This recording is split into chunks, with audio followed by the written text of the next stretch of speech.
ఊపిరి తీసుకోవడంలో ఇబ్బంది, సైనస్, అలాగే ఇక్కడ ఇన్ఫెక్షన్లు ఇలాంటి సమస్యలతో బాధపడుతున్న వారు, ఇంచుమించు ఆస్తమా లాంటి సమస్యలు, అలాగే శ్వాస సంబంధిత సమస్యలతో ఇబ్బంది పడుతున్న వారికి దివ్య ఔషధంగా పనిచేస్తుంది ఈ యొక్క కఫ విధ్వంసిని.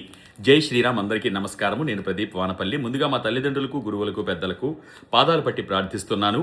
మరి ఈ కఫ విధ్వంసిని ఏ విధంగా తయారు చేసుకోవాలి అన్న పూర్తి వీడియోని ఫేస్బుక్, ఇన్స్టాగ్రామ్, యూట్యూబ్లలో డాక్టర్ ప్రదీప్ వానపల్లి పేజీలలో ఉంచడం జరిగింది.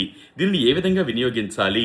ఉదయం ఒకసారి ఒక్క చిటికెడు, పిల్లలకైతే అంటే 5 సంవత్సరాల పైబడి 12 సంవత్సరాల మధ్యలో ఉన్న వాళ్ళకి ఒక చిటికెడు తీసి నోట్లో వేసుకుంటే చప్పరిస్తే అలా కరిగిపోతుంది. అలా మంచి రుచిని కలిగి ఉంటుంది. అలాగే నాలుక మీద వేసిన తర్వాత మీకు జిల్ జిల్ జిల్ అంటూ ఒక 5 నిమిషాల పాటు నాలుక పీకుతూ ఉంటుంది.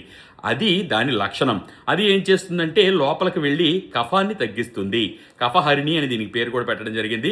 మరి ఇది కావలసిన వారు ఇక్కడ ఇచ్చిన మా నంబర్లకి ఉదయం 10 గంటల నుండి సాయంత్రం 5 గంటల మధ్య సమయంలో మమ్మల్ని సంప్రదించగలరు.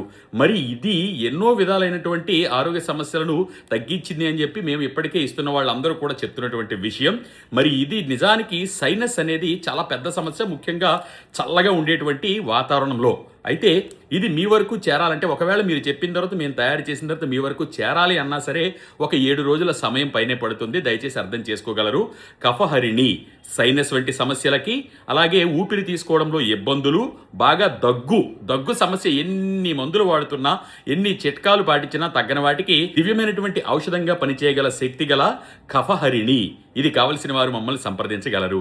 మరి దీనిని ఏ విధంగా వినియోగించాలి అన్న విషయాన్ని కూడా మీరు మాతో చేసేటువంటి చాట్లో మీకు పీడిఎఫ్ ఫైల్, ఒక పేపర్ని కూడా పంపించడం జరుగుతుంది. దయచేసి దానిని చెక్ చేయండి. చేసిన తర్వాతే మాకు మళ్ళీ ఫోన్ చేయండి.